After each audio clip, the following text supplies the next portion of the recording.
Hey there, you're listening to Sport Coach Education, the podcast that explores coach training in all its various forms.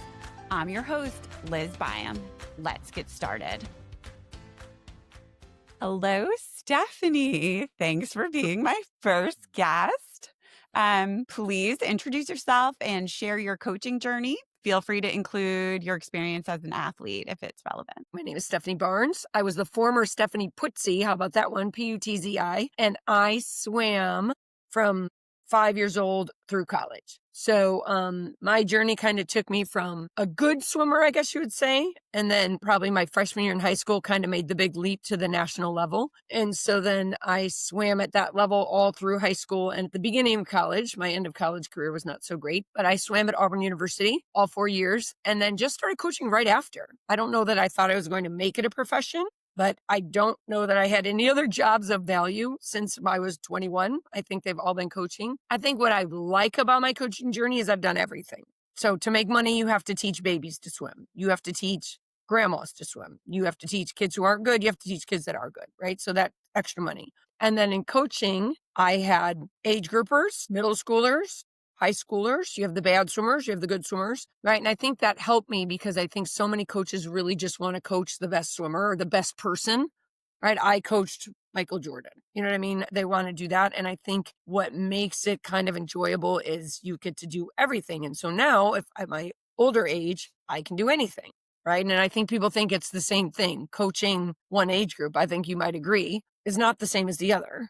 It's like saying you teach fifth graders and then you teach college. It's the same thing. It's really not, right? So then throughout that, coaching little kids, big kids, going through that, different levels, I started coaching college in 97, right? So I was the head coach of a Division II program called Lewis University in Illinois. Started the team. There had never been a team before. And it was kind of one of those, I didn't want the job. I had no interest. And I had somebody call me about it. Then I had somebody else call me about it. And then one of my mentors called me about it and he said, you would be really good at this, like starting it. So even on the first interview, I was like, I don't want the job. And then the second interview, I thought, I want to get offered the job. Do you know what I mean? I wanted to get offered So you can turn it down? So I could turn it down. And so I got home before I could sit my bag down. They had called and offered me the job. So I was kind of like, oh my gosh, what do I do? Right. So I ended up taking it. It was the greatest thing. So it was the women's team the first year, started the men's team the next year, was there 3 years. And it was great. We sent just a couple of people to the NCAA championships, but I mean, that was on never having a team before. That's awesome. Yeah, it was great. It was a super great experience. But we're recruiting from classrooms, Liz. I mean, like we're going into the art studio and saying, has anybody ever swum before? I mean, you have to have no ego, nothing. And I think because I had coached little swimmers and I'd coached bad swimmers and I'd coached good swimmers, I knew I could make them better. But I can remember, and I hope, again, people watching this, I can remember people laughing at some of our swimmers, laughing at them because they were so bad compared to the other college swimmers. And within a year, we were beating some of those teams, right? And so it was no ego, just go in there and do your best, right? Doesn't make you famous, it just makes you good. Ooh, look at that. Keep that one for your quotes. And then after about 3 years of that, I got invited back to Auburn University where I swam to be a coach. So I coached there from right after the 2000 Olympics till 2003.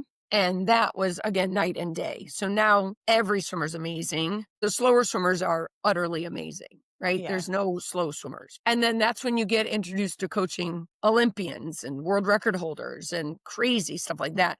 And then I think you deal with them a little differently, right?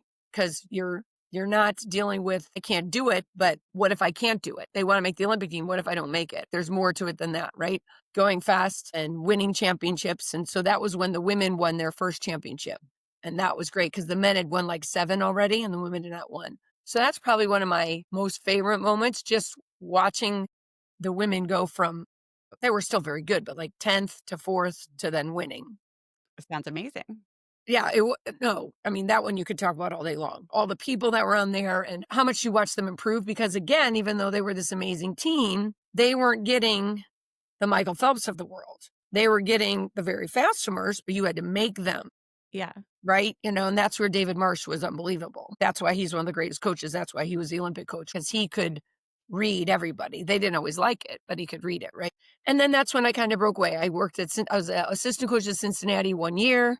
Then I was the associate head coach at South Carolina for 3 years. So kind of middle of the two. Do you know what I mean? Like not world record holders, but not age groupers. Very, very, very good swimmers. We had a girl that was second at NCAAs and a relay that got second or third at NCAAs. Not relays, not a bunch of them, but Yeah. it was neat to kind of surprise people. And I got to kind of head up the recruiting and do a lot of that. And then after that, I got married, and that's when the reinvention kind of occurs. Had I not had the journey I had, I think I would have been very lost because obviously I wanted to get married, but I married a Marine and we were going to be moving. And because I knew how to work for myself and how to do those things, that's when I just started my own lesson company and I would travel.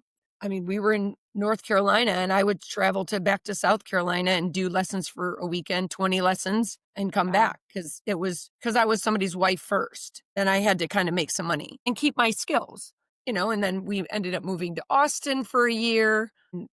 What was I going to do in Austin? Well, there's an unbelievable swimming team in Austin, unbelievable swimming coaches in Austin. So I kind of weaved my way in there and I coached masters swimming. I did that. I got to volunteer on the University of Texas men's swimming team. So I walked up to the greatest coach probably in the world and said, "Hi, remember me?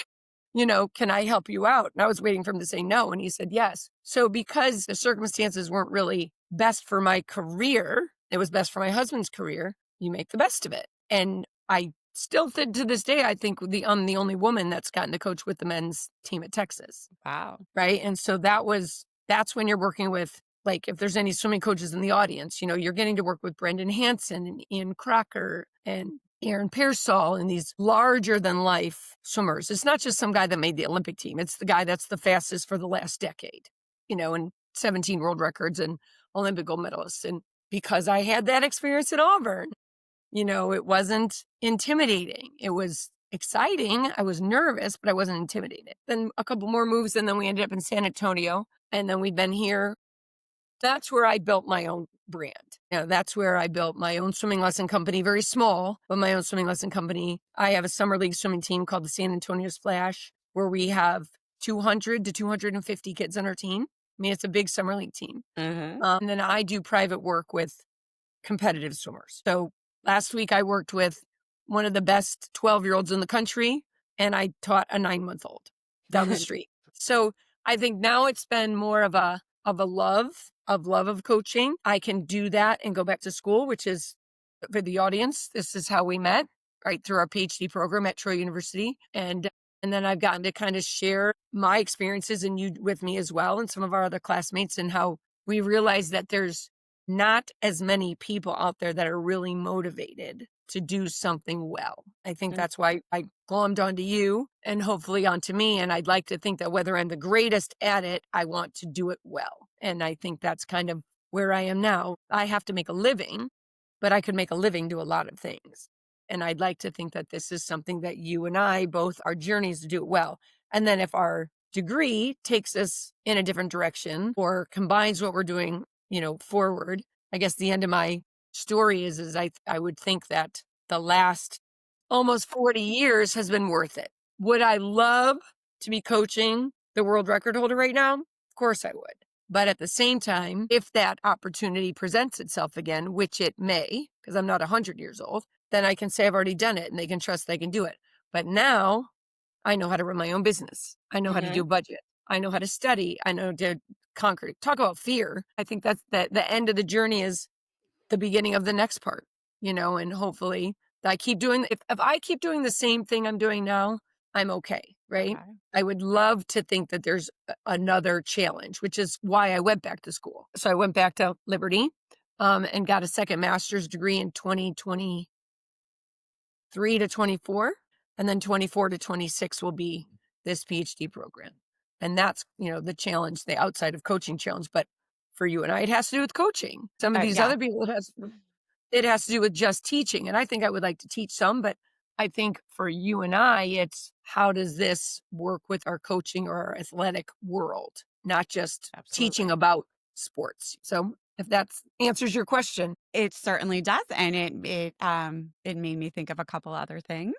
Sure. Um, do you know how lucky you are to actually be making a living as a coach? Because so many coaches are part-time or volunteer. No, 100%. But I bust my butt, right? You know what I mean? I think that's where a lot of people too. It's like, I want to coach this group or these people, and you can't make a living like that. Like, but you got to schlep sometimes. Then you can charge more. Then you're worth more. Then you have more clients, right? So, but I mean, there are weeks where I'm doing 10 lessons, and then there's some where I have 35. Wow. Do you know what I mean? Where you're just constantly going. It's So a I think, hustle. yes. Yeah, no, for sure. So yes, I do recognize how lucky I am, how blessed I am, but I also know I earn it. And I think that's what, like, I have friends that coach and they could do a lot of lessons. They're very good and they could make more money doing lessons and serve a lot of the community doing stroke work lessons or groups or camps, but they don't want to. It's tiresome, right? Yeah. So yes, very lucky, but also work very hard, right? So it's funny, I had already one of my questions was what in your mind differentiates lessons versus coaching? Like when do Right. you think you're teaching versus when do you think you're coaching, or do you think it's just a matter of semantics? Okay. That's an unbelievable question. I love it. I think if you're not doing both all the time, then you're not a good coach and you're not a good teacher. I would I totally think you have agree. to do both. I think you always have to do both. When you're coaching a team, if it's a soccer team and they're kicking the ball wrong and you just want to win or you run up and you've got to teach them how to kick the ball right. I mean, I played soccer as a kid, but I'm imagining it makes a difference how you kick the ball, right? Right. And so I think if for me as a swimming coach, if I'm coaching my swimming team in the summer and I want them to do well, I mean, we are the most fun team, but we also say the fun comes in doing well, right? So you got to work hard and listen so you can do well so then you can have fun. My assistant coaches who are 20 are the ones that plays the games with them. But we have fun awards. Like we do one of our themes was go bananas. And then we also gave those little rubber duckies. Mhm. So somehow the banana duck, go bananas and the duck. And we looked it up and literally on Amazon, you can buy a stuffed banana duck. It's a duck that has a peel like a banana. It's the cutest thing you've ever seen in your life. I wish I had a picture of it. So that's your mascot now? No, but it's an award. You get the banana duck award. So at the end of the swimmer of the week, it's the award. So we're teaching, coaching, and having fun at the same time. But if we're not teaching them, then we're not going to be going fast. And then they're going to, yes, they can get an award or get a duck, but they're not going to really do well, right? The fun comes in doing well, or not the only fun, but some of the fun. So I think, and then when I'm teaching mostly competitive swimmers. So I'm doing stroke instruction. So some coaches love it. They're all about it. They want their kids to get as much help as they can. Some coaches tolerate it because they know it's helpful. And some coaches don't like it and they don't let their kids, and that's fine. But I'm akin to like a quarterback coach or a pitching coach or a hitting coach. Specialized team. Yeah. Slice right. So I'm not in there to interfere with your life. So when kids say, well, my coach says I need to do this, my job is to then figure out how to get them to do it. Because a lot of times coaches just tell them to do something, they don't tell them how to do it. Absolutely. Right. And so one of my favorite things my former coach told me was, don't look at what's wrong, look at what's causing it. So if their breathing is off, you can't just say fix your breathing. You have to see, is it because they're crossing their legs or it's because they're crossing their arms or what are they doing wrong to cause it? And that saved my bacon for a long time. Because sometimes I even forget. I'll be like, why can't I fix it? And then I forget that it's not. I got to look at what's causing it. So I'm teaching, but then at the same time, they're getting ready for, say, the 200, they have to swim the 200 breaststroke that weekend. Then they're super nervous about it. Well, then we coach. Then we talk about race strategy. And we talk about strokes per length. And we talk about how hard they need to go out and what their attitude needs to be. Whether I'm coaching my team or doing my individual lessons, I think I'm doing both. And I shouldn't say you can't be good if you don't do both, but I would say the best coaches are really good teachers and the best teachers are also really good coaches. Now, if you're just teaching 5-year-olds to swim, it's a little different story, Well, that's right? kind of where I thought your answer was going to go, was more when it's, the basics, Yeah. that would be more teaching, like teaching a lesson. But I 100% agree. Yeah. As a public school teacher for more than a decade, I see the value in teaching and learning when it comes Yeah. to coaching. My daughter will ask her swim coach, this is wrong. How can I improve this? Last year, he told her, well, you're a junior. You should be able to figure it out by Because he now. didn't know. Exactly. That's what I told her. Yeah. I was like, that's like It's hard. his deflecting. He Yeah. doesn't have a great answer for you. Yeah. Yeah. Well, and again, the humbling yourself, which at the time I don't know that I was doing. Like when you're young, I'm just you're super excited, right? So I got to preface this with I was very lucky, right? Like my swimming experience brought me to a great school. And then when I was finishing my swimming, David Marsh came in to took over the team and I got to coach at 21 for a season, like kind of like a grad assistant. Yeah, I was a gopher, glorified gopher, right? Yeah. But I got to see how he worked. And I can remember walking down the hall one day and I was like, hey, I'm got this job coaching a country club team this summer. And he was like, you need to kick, like, the kids, you need to kick, stroke work, kick some more stroke work, kick, and then do a little hard swimming, right? Because everybody's like hard swimming, just kick their butt. And I remembered that. So all the kids are like, oh, we got to kick again. But that's why they go fast at that level. But sure, yeah, I mean, the 5-year-old you Right. just teach. But I think if we're in a coaching world and you're also teaching, I think you do both at the same time. I really don't think I ever think of it as, One or the other. yeah, right. What is it? They're not mutually exclusive. Is that Yes. right? Yeah, they're Yes, not mutually absolutely. exclusive. Right. Yeah. We So can we can make a little Venn diagram where coaching and teaching yeah, overlap. I can share the new diagram. So You know, it sounds like you kinda had a unofficial internship is what you're describing as your grad assistantship. lucky as could be. If David Marsh had not come in that year, I would have finished my degree and moved on. But because I was working with him, I mean, and again, you could say, well, if somebody doesn't have that opportunity. 100%. I get it. But you can still learn. I mean, you can still go to clinics. You can still go to a camp. And I would go back every summer to Auburn's summer camp. They'd have, again, anywhere from little crummy swimmers to some very good swimmers. And I don't mean crummy, but Yeah, beginners. But forgive me. But I did that every summer for very low pay to make sure that I could continue to work with these people. You could always find, I mean, I guarantee you, if you call up somebody really fabulous and said, hey, can I come stand on the pool deck? Can I come watch you coach basketball? Can I come in? Most of the time, they'll say yes. And you can get that. But yes, my internship I was very blessed. I walked right into it. And then because of that, because of my swimming and because of who I was working with, my first real coaching job was with Pat Hogan, who was a legend in coaching. Never coached college, never was an Olympic coach, but a legend. Unbelievable guy from Atlanta. He coached Atlanta, then he coached in Florida. So that was my first job, coaching yeah, a little age group part of his team. But you're learning from somebody again who's just crazy good, right? And then you listen and you glom on and you volunteer, I mean, you go to the senior practice and you sit and watch them coach. So you do a lot of no making money or not yeah, making a lot of money to then building your career. If you want a 6-figure job right away, don't go into coaching, right? absolutely. But if you want to earn 6 figures or more, be a better coach and learn to be a better coach, right? And so then there's, the more I work, the more money I make. If I don't work, I don't make any money. That's the hard part. If I want to go to the clinic we're going to go to for 3 days, I make You have to zero do money, yeah. right? I'm not on salary anywhere. But That then is I can come yeah, home and the make it up. the ups and downs of running Sure. your own Sure. business. Yeah. Yeah, yeah, yeah.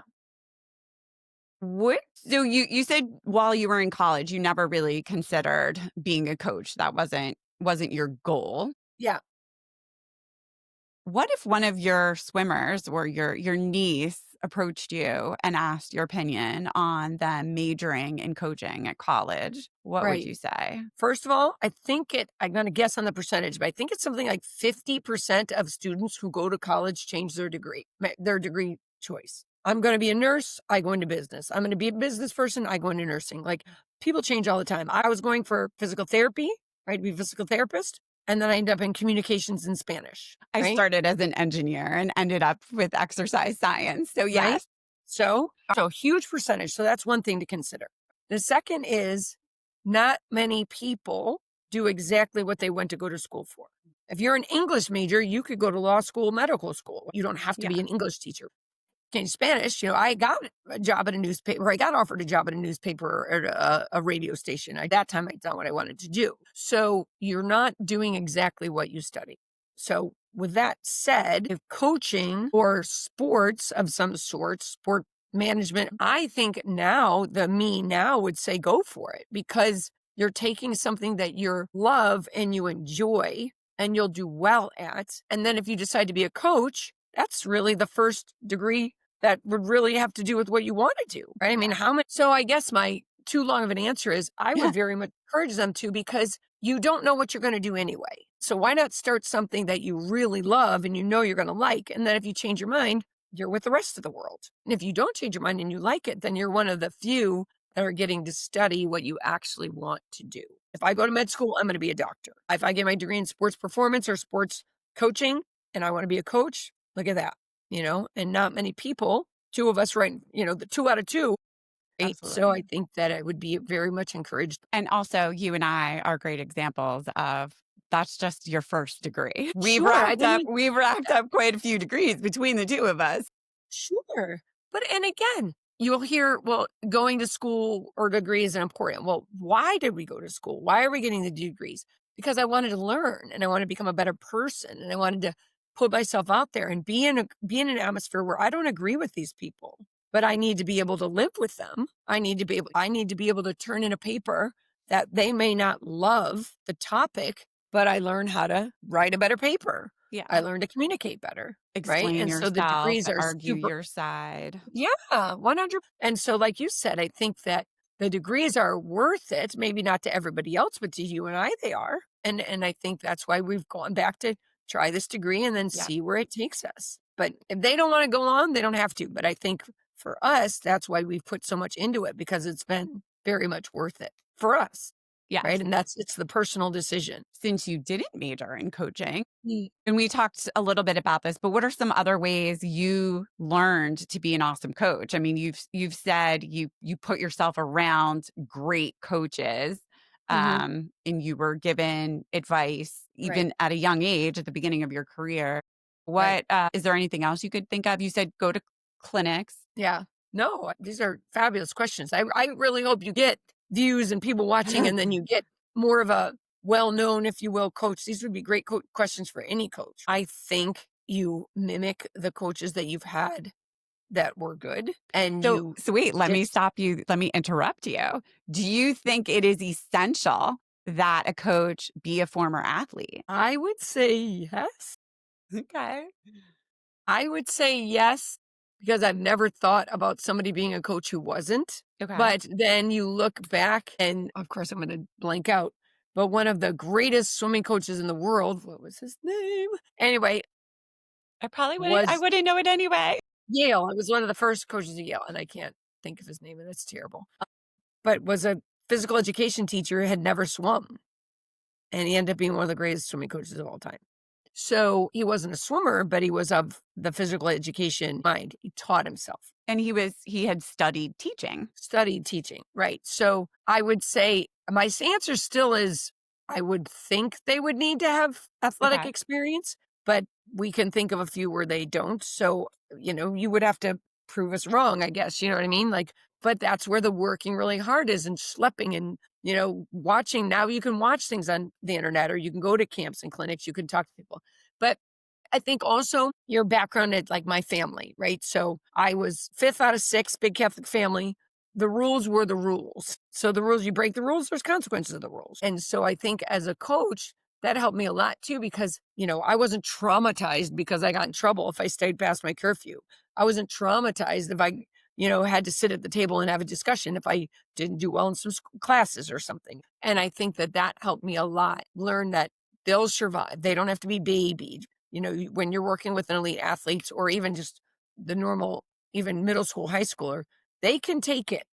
They can take constructive criticism, and they can do that. And so I think, my upbringing or learning that you could be disciplined and do those kind of things helped. I think also being married to an officer in the Marine Corps has helped a lot too, because I've gotten to see him lead fearlessly. And I think sometimes I would still, but more in earlier in my career, be worried about what they would think, or how it would go, or did I do a good enough job, or what did I do wrong, right? And we're talking about somebody's time. His decisions quite literally somebody's life Bigger depended upon them, consequences, yes. right? I would watch him kind of lead fearlessly, talk with his men and women, and I wasn't in combat with him, but I could get stories about that.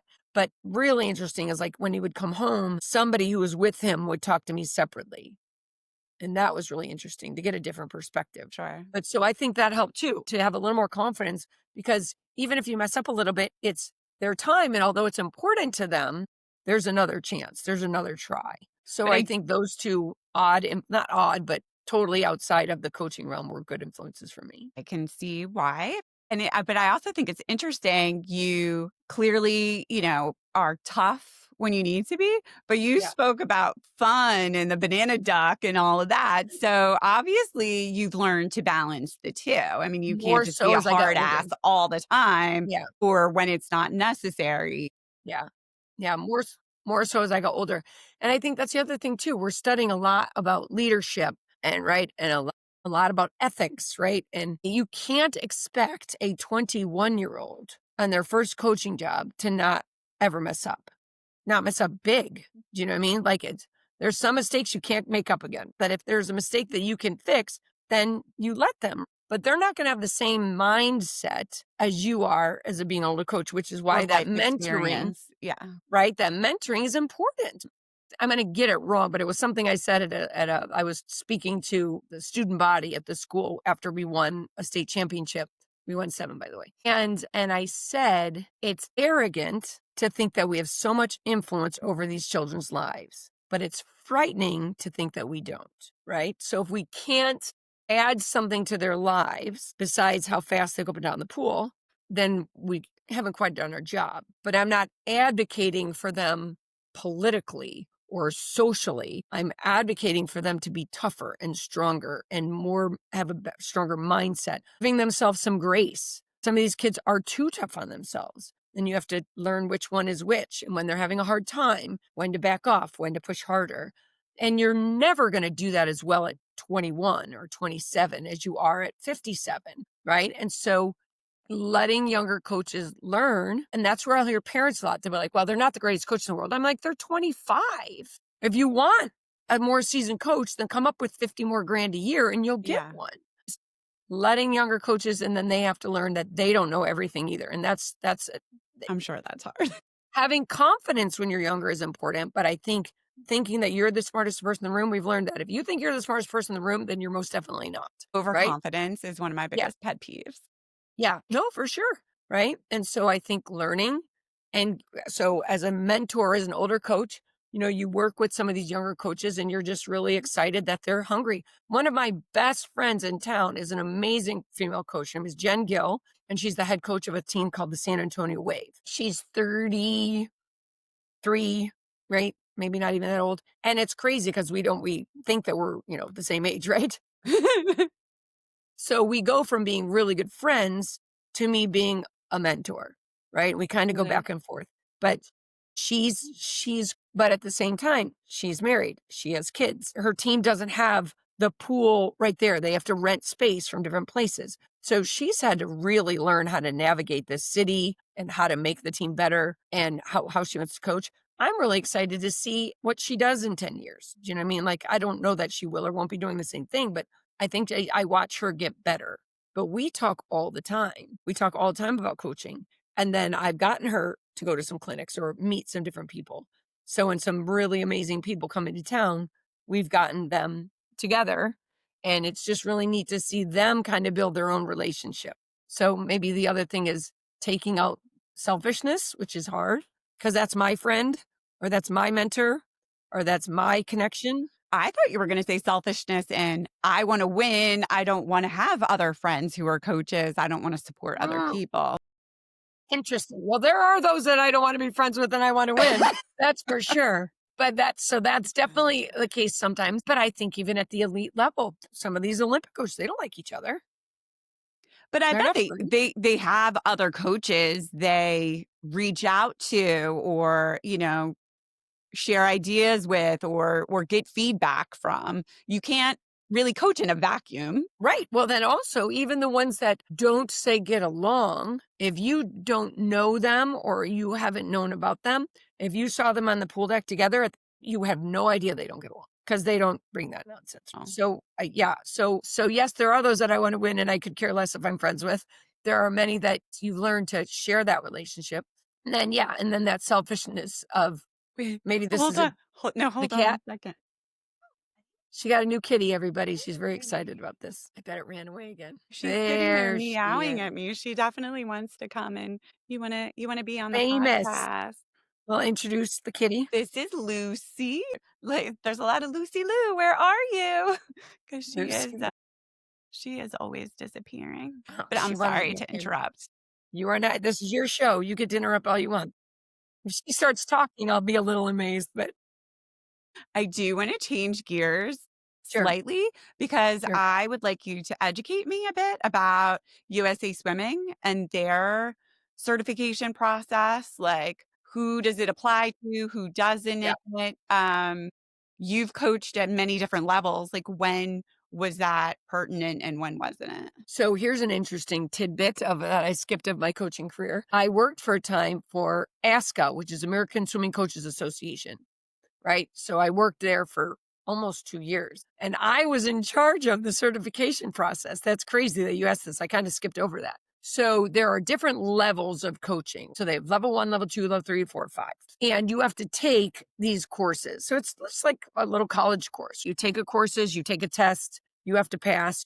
It's all these questions about beginning coaching and then, what level you're coaching and then maybe as you're an elite coach and the different requirements of maybe running a business. So you have to take those and then you become that level by coaching certain amount of years or a certain level. So you're level 1 by taking the test and getting a job and, being alive, right? And then level 5 is you have to have so many swimmers swim at the national level or go to the NCAA championships or things like that. So that's how you kind of move on in regards to your level. So it's very performance based, really. Yeah. But you do have to take just the basic courses just to say what the expectations are, And are right? online? Is there They any are now, yeah. in-person? Okay. But when I was there, I mean, you Yeah. literally had to buy a book, take the test, mail it in, grade it, mail it back. I mean, it was, a long time ago.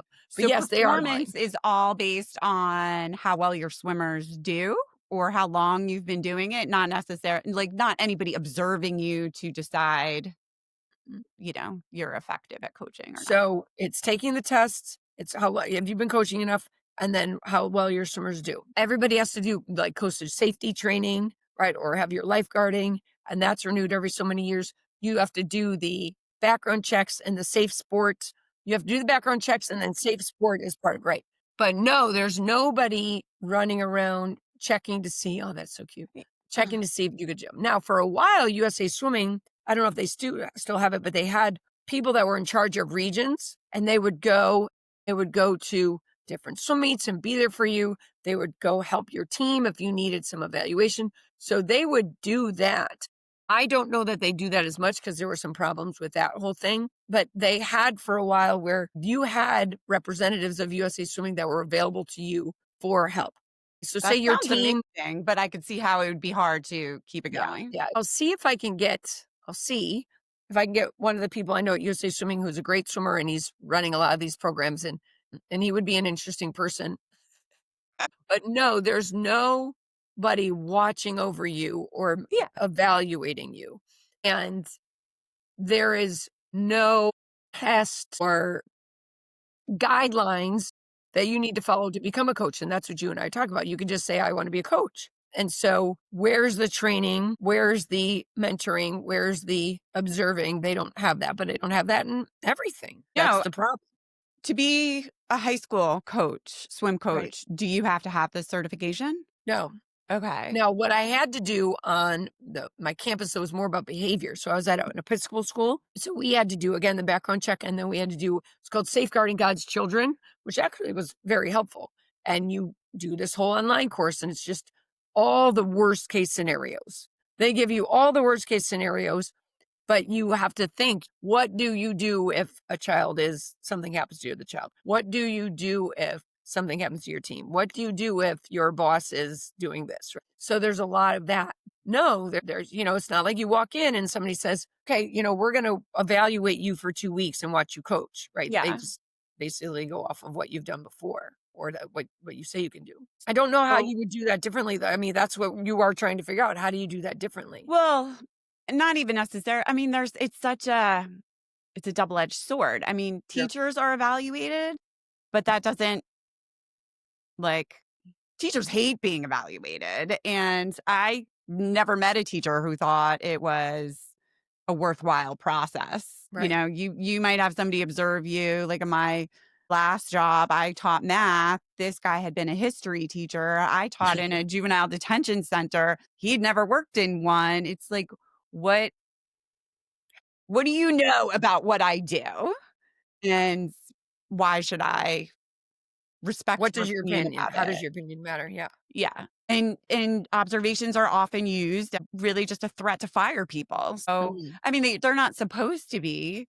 So I would never just jump on like the advocate for evaluation of coaching bandwagon. But in the most recent national coaches survey from Aspen Institute's Project Play, one of the areas I think needs to be looked into more. But one thing I found interesting was coaches who had been observed in the Uh, last year, which mm, almost instantly means they're interscholastic coaches, because that's really the only place where you'd have observations in a high school setting. They felt more confident in their coaching skills than teachers who had not been evaluated. So, like, that was just one tiny part of this larger report, but it's definitely something I focused on because I'm like, "That's crazy that one could lead to the other," and that's definitely not, it was different from teaching for sure. Well, I think also when you're working with families or children, even young adults, they're fully capable of seeing whether you're doing a good job or not.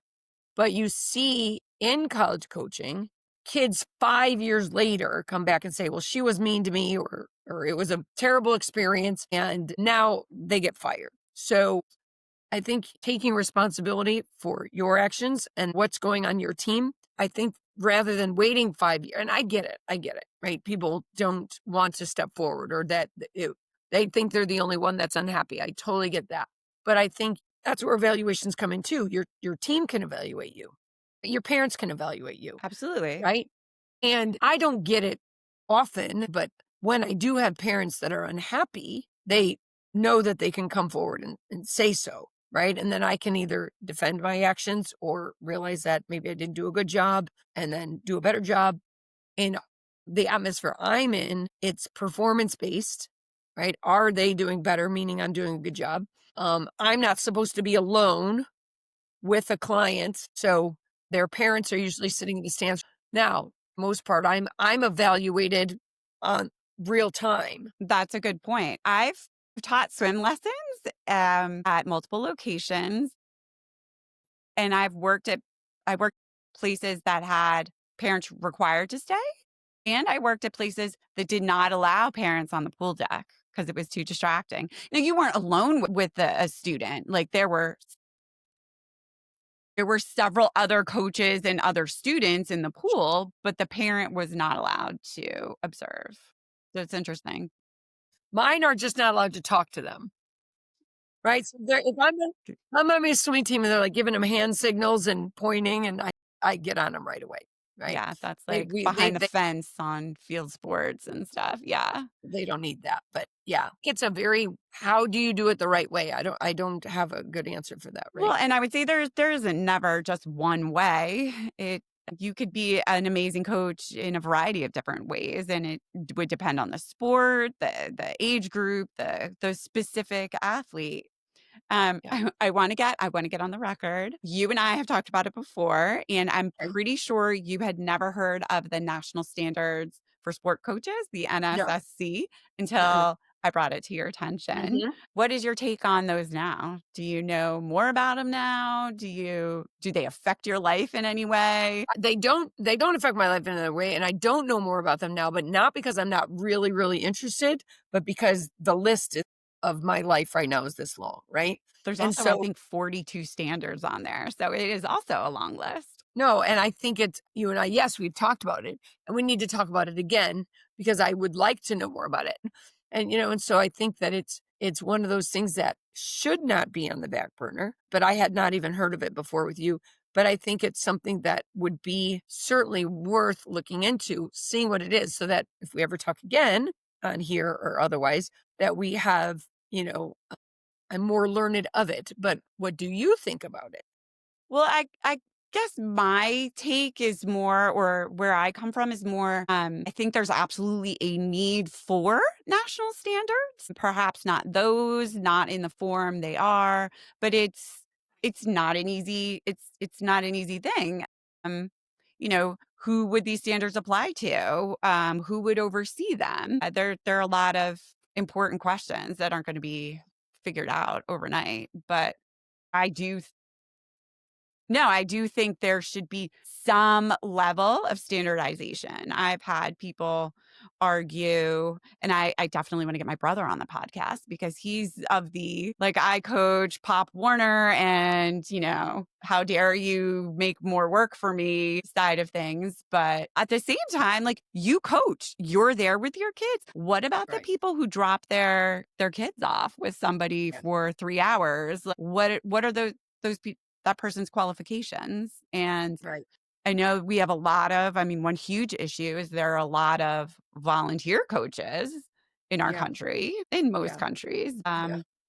You don't want to make the barrier to entry that much higher by adding requirements. So, Yeah. Our summer league, the league I belong to this year made every coach. We'd already done background checks to for a lot of them, but every coach and every like lead parent needed to do a background check. Well, next year, every parent who's going to take part in anything, if they're on the pool deck, has to do this background check. And some of the parents were like, "What a pain!" Blah blah. I'm like, "It takes you 10 minutes. Fill out the stupid form."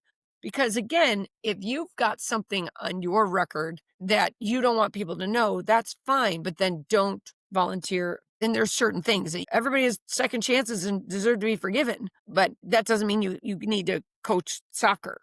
And I think what we're talking about two different things. One is the safety of the children, and two is your ability to coach. The first one, that's where background checks come in. That's where having someone monitor your team now and again, or your coaching. That's where kids and parents have to be able to know the freedom to speak up, those kind of things. And then in regard to your ability to coach, again, you're going to get a younger coach who might be the brightest of all, but they're still 21, yeah. right? And they're going to have time to grow. And like I said, that's what I hear the most. Well, they don't know what they're doing. I was like, they do know what they're doing, but they know what they're doing as a 25-year-old, right? They want to be good. They're working hard, but we can't expect for your $30,000 a year, and he's coached 5 minutes to know exactly what they're going to do. And, a lot of people coach and teach based off of how they were coached and taught. A lot of people parent how they were taught, how they were parented. But I think also then you have to learn, what do you like about how you were parented or how you were taught or how you were coached? And what do you not like? And then the next step is, even if you don't like it, was it effective? Yeah. And if you liked it, was it ineffective? So I like this about my coach. I do that. I like the communication of my college coach. He was great. Jimmy Flowers, legend, super great. May rest in peace. Lovely man. Great coach. Jimmy was the most fun, and he made you feel like you were $1,000,000. He made you just feel great. If you didn't swim well, he talked to you. He was amazing. Great. And we didn't even know. Like, I had no idea when I was being recruiting that he was like 28 years old. Like, you had no idea. So then you get there and you're like, I'm almost as old as this guy is. But he was amazing. Then he was the assistant coach. I don't know that he ever took on a head coaching role Interesting. because he was amazing assistant coach. And there are other coaches that have done that. Chris Kubik is legend coach, but he was the assistant for Eddie Reese at Texas forever. Didn't want to be the head coach. Even when Eddie was retiring, he was like, I didn't want to be that coach. Different He was skill a set. great assistant. So sometimes doing what you do best is super helpful. You'll Yeah. see this a lot. Like the coach at Cincinnati, who does a great job in football. I think he went to Texas a few years ago, and he didn't do a good job at all. Hmm. Like, so head coach, but different atmosphere. But I think we're talking about, I just got off track a little bit. But I guess the Yeah. point is you have safety issues and then you have coaching issues. Yes. And they are absolutely two totally different things. And I think we are seeing more and more standards, even legislation, state by state, different requirements for the safety aspects. Right. But there is so much more to coaching. I mean, there's so many Great. things. Like, I don't think you've used the word psychology but you've definitely spoken about 100%. it, like knowing which kids you can push, which ones you need to nurture, all of those things. There's a lot. Before we wrap up, Mhm. as you know, my research is ultimately going to look at how a professional doctorate in coaching would benefit the United States. Amazing. What are your thoughts on that? Amazing. Especially when you talked to me about it and said, I don't think I even knew that there wasn't. Do you know what I mean? I mean, when you told me that, I thought, there's not. I mean, because at Liberty, shout out, amazing. Anybody listening, go to Liberty University. It was an amazing experience. At Liberty, they had the sport management track, and then there was the uh, administration, sports administration, there was coaching. I think there was one other track. So basically, you were getting your master's in coaching, but it was called sports management coaching track. And I didn't do that just simply because I'd been coaching so long. I Yes. didn't think I needed it, right? I wanted a different experience. But then say you do that. There's nothing else, right? So you want to get your PhD in coaching. I can't believe there's not that here. Right? And so again, making it a worthwhile curriculum, looking at what other countries do, what are the requirements. I mean, I probably want to go back and get it. Do you know what I mean? Like, what could I have that I already have that could transfer over that I could say I have it? I think it would be a great thing. And it's, again, I think programs build and live by how many people would participate in it. So how many people would participate in it? But how many do you hear often that say, well, I went back to get my PhD in sports management, sports administration, global leadership? Nothing, no offense, but not to say what is global leadership, but it's pretty ambiguous Vague. term. Yeah. Right. I got a PhD in global leadership. Well, I got my PhD in coaching. It's pretty specific. Do you know? I mean, what a great There are, as we're going to get into in our future research, it's like a doctorate of coaching, not even a PhD. It's a doctorate of coaching. That's where. like in England. That's what I Yeah, hear what yeah. you're Oh, yeah, saying. yeah. Yes, Doctorate of coaching, but abroad, it's not even a abroad. right, right, right. Yes. Yeah, Well, abroad, and it's a doctorate of coaching. yes. One of my questions is always who is teaching these courses, these majors, these graduate programs in coaching if these professors do not have a PhD or a professional doctorate of coaching? I mean, it's always an adjacent field. And as we've said, Right. coaching Yeah. is very diverse skill set. So obviously there's going to be a lot of adjacent fields, but That's for the love of Pete, why isn't there? I literally in my head went, you know, like who's teaching coaching? Are they coaches? Hopefully, right? And again, I don't know this for a fact, but I do know that at Liberty, a few of the people that my professors were coaches. Like one was a full-time soccer coach, and then he went back to school. One of them coached for a South African professor, and I know she did some of the coaching track. So it would be interesting to find out, are they coaches? Have they coached? And how are they qualified to teach that? I think also, I mean, qualified, right? Like, do they want to do it? Are they investing their time into it? Are they teaching the right things? But then, as you said, if you're getting a PhD in coaching or a doctorate of coaching, what would the curriculum be? And then who's teaching that? Who would teach that? So even at my age, well, I'm the older student. So I wish if I'd done this 20 years ago, I would say at my age, I'd be qualified to do that. But as I'm getting You into, would make a great candidate, and that's the thing, and we all know, like, there is experience and then there's a degree. Like, yes, you didn't need a master's in coaching yeah, because you have all the experience, but right. the doctorate also comes with the research. Who's researching coaching? I Yeah, mean, I am, but, like, right, there aren't too many people, and that's right, when you get into that doctoral right. level, what you would get. Well, what would be amazing too is, Liz, everybody didn't have to do it. Absolutely. One school needed to do it. And if your dissertation changes the minds, right? You're already meeting some people that are like, I've never thought of that. You need to find one school president, one athletic director, one place who says, this is amazing. And you've written your dissertation on this. What would the curriculum be? I mean, you've got to build one. But as you build this, the curriculum needs to make sense to one school. And then, well, who's going to teach it? Sign me up, right? Hopefully by then I'll have a little more teaching experience. Sign me up. What an amazing thing. And then finding the people that are passionate about it. Yeah. Again, That's it doesn't need to be millions. Like, that's nothing. not, It's to yeah. be one place, and you need to find 10 people. You don't think we could find 10 people? I Yeah. mean, I'd like to do this. Hell, people that aren't even, I mean, all they're doing is coaching, and they're thinking, I could do that. Do you know what I mean? But you need to convince one place or have one person notice it. And that's why even a couple of the schools that had built those great curriculums, they couldn't get their president to buy into it. Yes. We're going to American University in a few weeks, and their school president is all in on a sport major. I mean, we're talking about coaching major for you, but they're all in. He still hasn't been able to get it through. So when it comes to a PhD in coaching, you got to get your paper done. You need it to make sense. You need it to be amazing, which it's going to be. And then your part-time job is finding somebody to hear you out. I have a pretty solid reputation in the coaching world. In the teaching world, I don't have one at all because I don't teach in that level yet, right? Right. So where's your expertise? Your expertise is in the coaching world, but mine is in the coaching world in swimming. So not everybody, but the people that are an expert in one area, we look at them and we're like, oh, they're so famous, or they're so important, or they have these credentials, but they have their credentials in their world. And I think, so then when we're talking about us coaching PhD or doctorate, nobody's the expert. Everybody's the outsider. So, the reason I think you'll be so effective is you're doing things like a podcast with little old me. And little old me is going to turn into somebody really super famous, that does your podcast, that then people start watching your older podcasts. And this is something you can keep doing. But I think we're all outsiders in this because nobody's done it before. Yes. You want to talk about standards?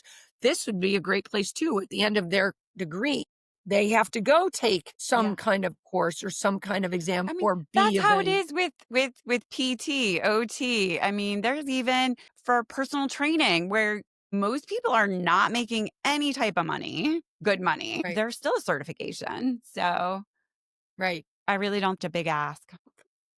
Yeah.